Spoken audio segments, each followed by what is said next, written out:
The middle of a burning alien battlefield. A simple human medic discovers a power no one believed existed. When his hand touches a dying alien princess, her fatal wounds begin to close.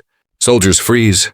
The air crackles with fear and wonder, because in that moment a hidden prophecy awakens, and every enemy in the galaxy suddenly wants him dead. If you are new to the channel, then please subscribe to the channel and like the video and tell us where are you watching from. Now let's jump into the story. The valley of Saloon smelled like metal rain and burned grass.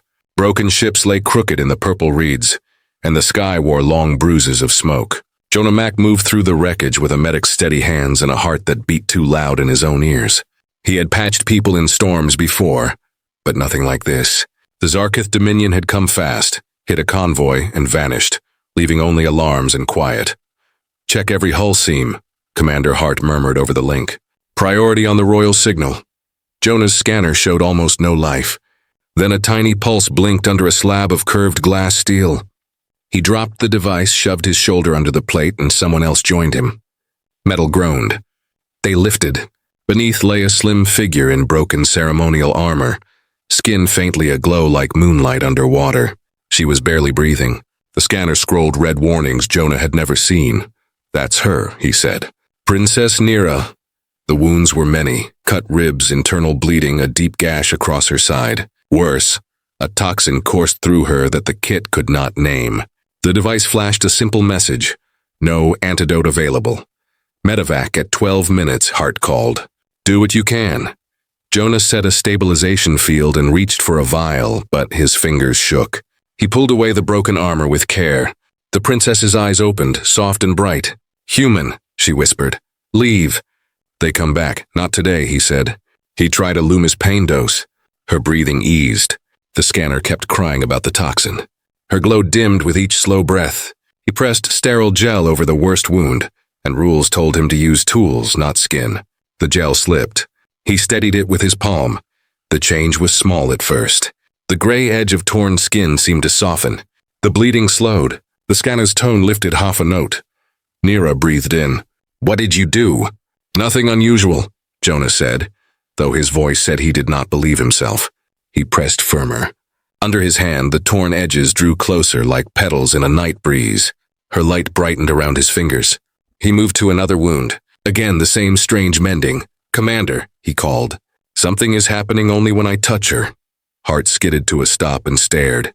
"Keep doing it," she said, voice clipped but stunned. The minutes dragged like hours. The medevac hummed closer, its shadow sweeping the reeds.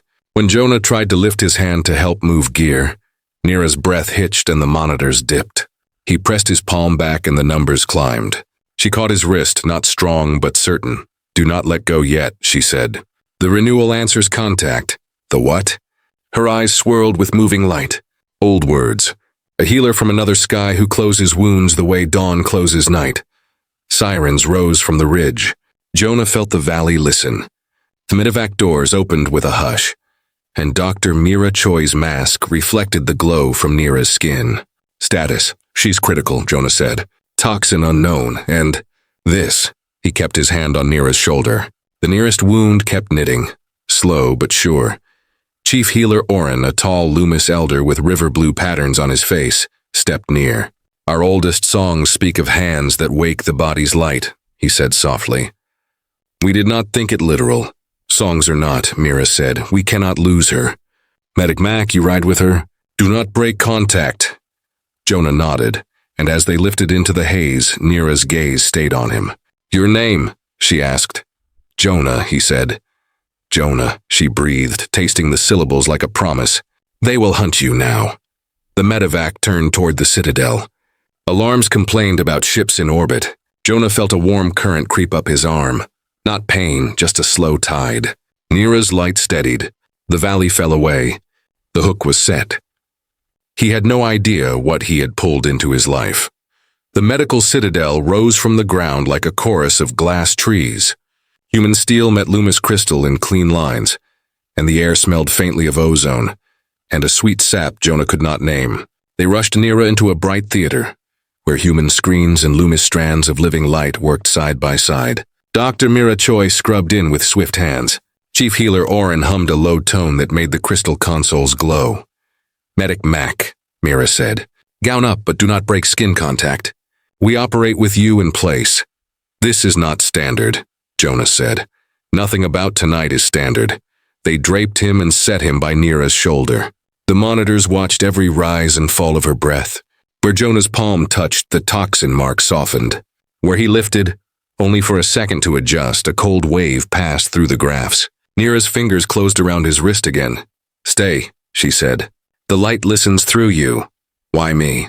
Because you reached out, she whispered. You did not think of rules first. Operation lines moved like careful dancers. Mira guided tools. Orin guided energy. Jonah felt a tingling spread through his arm. And then something stranger. A soft sense of another mind beside his. A wash of courage and fear and a quiet, fierce will. It was not his. It was Nira's. They were not speaking, but he understood her strength the way one understands heat by standing in sunlight. An hour passed that felt like 10 minutes. The med screen settled. Orin's tone faded. Nira looked less like a broken statue and more like a person sleeping after a long day. Mira exhaled and took off her cap. Vitals steady. The toxin is neutral where he touches. I do not know how to replicate it. We keep him here. A ripple passed through the room. Commander Hart entered with a thin smile. Good work. Now for the part I like least. The Zarkith have returned to orbit. They have ground teams landing. They want the princess, and I think they want our medic. A new presence filled the doorway like a quiet tide. Tall figure whose patterns held many colors, older but bright, stepped in with a circle of guards. He did not wear a crown, but the air shifted the way it does when the sea changes. Orin bowed. Mira straightened. Jonah realized he was looking at Sovereign Kalin, Nira's father. Kalin looked first at his daughter, then at Jonah's hand on her shoulder. His gaze held deep thought but no judgment. The renewal, he said simply. The songs waken our time. Nira opened her eyes and smiled, a small and tired light. Father, I am here, he said. Then to Hart, the safe place we kept for stories must become a place for people. We go to the Echo Vault, Mira frowned. We are a hospital, not a pilgrimage. Doctor, Kalin said, the vault is not a shrine. It is the oldest machine and the oldest book. He looked to Orin. Open the hidden way. The floor sighed. A circle of crystal lowered like a quiet elevator. Jonah did not move his hand from Nira's shoulder. He rode with them into a soft blue light that hummed like a distant choir. The Echo Vault was not cold or warm. It felt like standing inside a memory. Walls of living crystal flowed with patterns that shifted when people spoke. In one chamber, a pool showed not faces but threads, gold and blue and green weaving and unweaving with each breath. Jonah saw himself as a net of pale gold lines. Nira beside him was a river of moving light. When his hand touched her shoulder, the threads braided for a heartbeat and then eased apart again. This is why they will chase us, Nira said, watching the pool. The Dominion fears what two can become when the threads join. Become what? Jonah asked.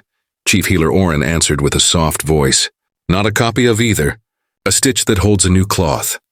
Sovereign Kalin led them deeper until a round room opened around a column of gentle light. 7 seats faced it, each grown from the floor. The first travelers left their memory here, he said. They called it the Communion of Threads. It teaches, but the teaching is heavy. Jonah looked at his glowing hand. Fear flickered and then steadied. I don't like heavy, he said, but I like ignorance less. The ceiling trembled. Distant alarms grew nearer. Commander Hart's voice returned on the link. Zarkith ground teams inside the outer ring. We are buying time, Kalin's eyes warmed. Then we do not waste what she is buying. He turned to Jonah. Sit when ready, Jonah sat. The light brightened. Nira sat beside him and put her hand over his. The room listened. The column reached for them like soft rain. Breathe, Nira said. Let the memory speak, he breathed. The light touched his skin. The vault began to remember for him. The first sensation was not sight or sound. It was a shape of understanding. Jonah felt himself lean over the edge of a lake and fall in. But the water was made of history and intent. The communion did not show a timeline. It held a whole idea all at once and let him walk around it. He saw travelers older than any map, moving from star to star, not to rule, but to plant. They left life as gifts, shaped so that one day the gifts would find one another. They did not want a single shape to fill the sky. They wanted many shapes to join, to grow a new song that none of them could sing alone. Humans were given a wild spark, quick to adapt and try. The Loomis were given a sense for fields and light, a language of pattern and energy. Both were incomplete by design, not by failure. The plan was partnership, not conquest. The travelers had called the first step renewal, because it woke things that slept in the blood. Jonah felt something answer in him. Small lines of light traced his nerves like rivers after rain. Near him, Nira's presence steadied the flood of knowledge. Her feelings came as colors: sorrow for those lost in the valley, pride in her people, and a quiet joy that surprised him. She was not glad for pain. She was glad the old promise had not died. Their hands remained together. The light wove around their fingers. The teaching widened. It showed gifts yet to come. Faster healing, cleaner sensing, kinder minds that could hold more without breaking. It did not promise power without cost. It showed patience and choice as the two strongest threads in the loom. The communion loosened, not ended, like a tide going slack before it turns.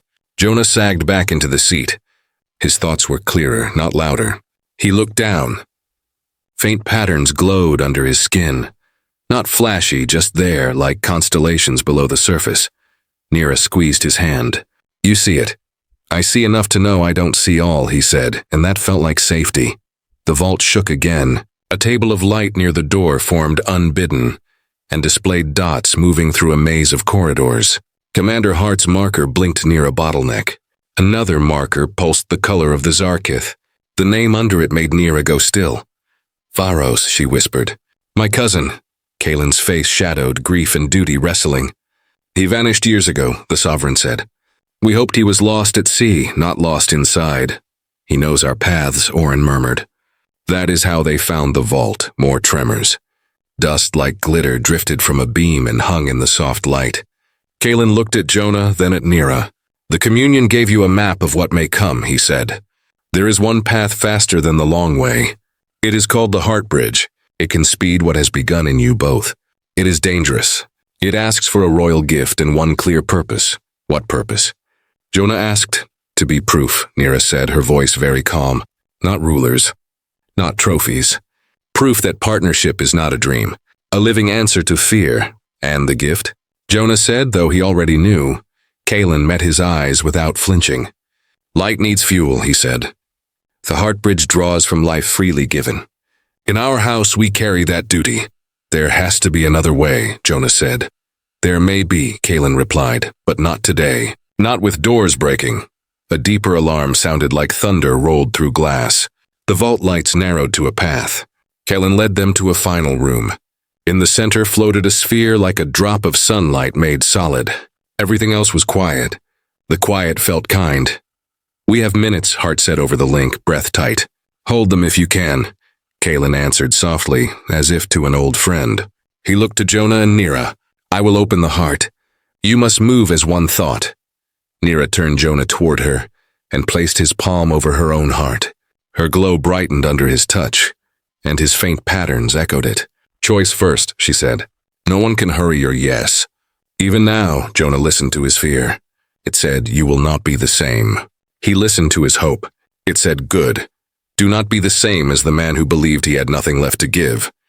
He remembered the valley and the stillness that followed each life he could not save. He remembered how Nira's breath steadied under his palm and how the monitors sang when they were in contact.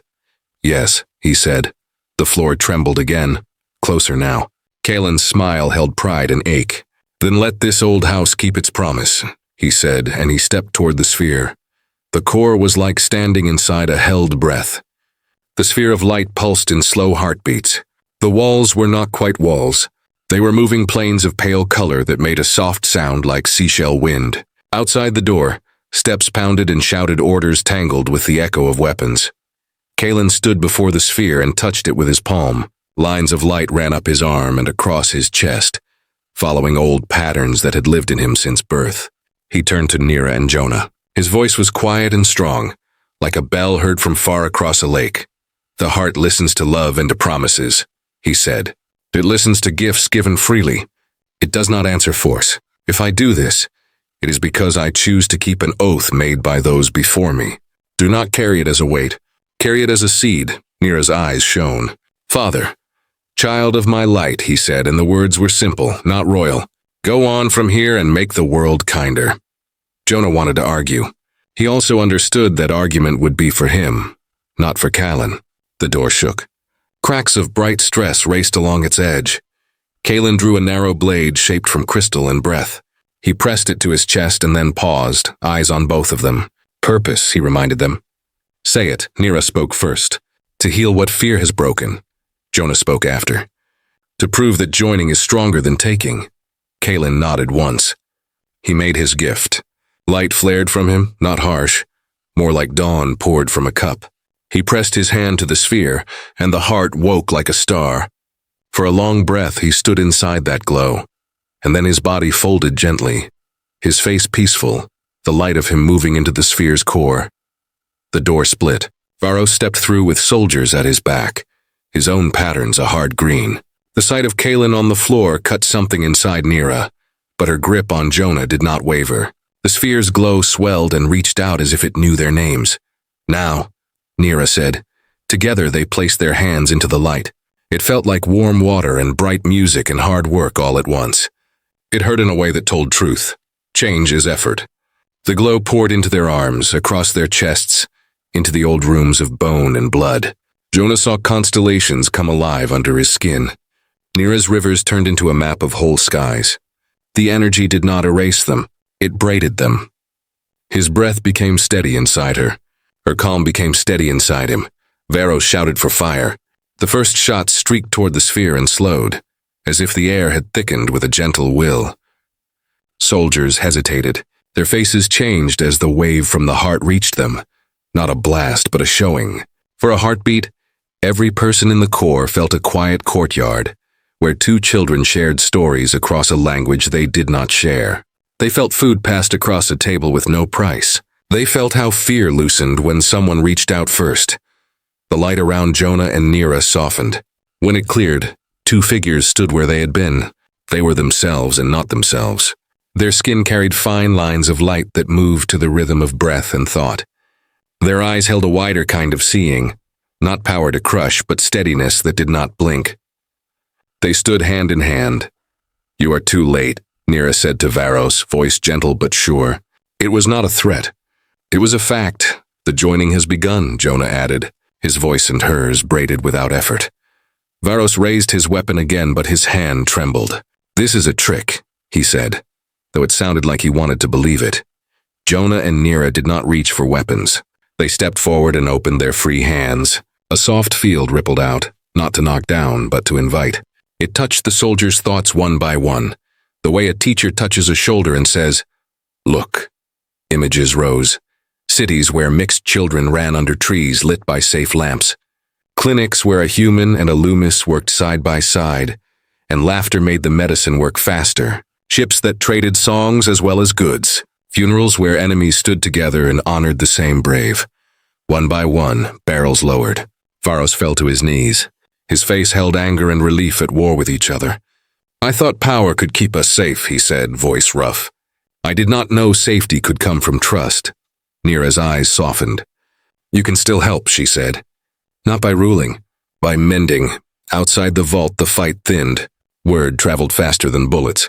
Those who wanted destruction found fewer hands to carry it. Under a violet sky, Jonah and Neera walked out of the broken door and into the open air. Wind moved the reeds. The day smelled new, even with smoke clinging to it. Commander Hart stood with Dr. Mira and Chief Healer Oren among tired defenders. All three stared, not frightened, only changed by the sight. Mira found her voice first. What are you now? The proof, Jonah said. A beginning, Neera said. They did not make a speech. They did not claim a throne. They went to the nearest wounded soldier, a Zarkith who shook and tried to hide it. Jonah knelt and offered a hand. Neera knelt and offered calm. Together they closed a simple cut and opened a door wider than the valley. People talk about miracles like fireworks. This one was more like planting. Each person who watched felt a seed drop into the place where fear had lived. Seeds take time. Seeds also split stone when they are ready. At the edge of the field, Varros stood up. He did not flee. He walked toward those he had harmed and began the heavy work of apology. No one cheered. It was not a moment for noise. It was a moment for breath. As the sun slid west, Jonah looked at Nira. "Where do we start?" he asked. "When the task is as big as a sky." "We start small and steady," she said, lacing her fingers with his. "We start by healing what is in front of us. Then we keep going."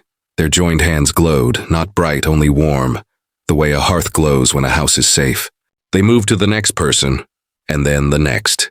The first day of a better story did not end with a shout. It ended with many quiet yeses. And that is how a touch became a bridge, and a bridge became a road, and a road became a way home.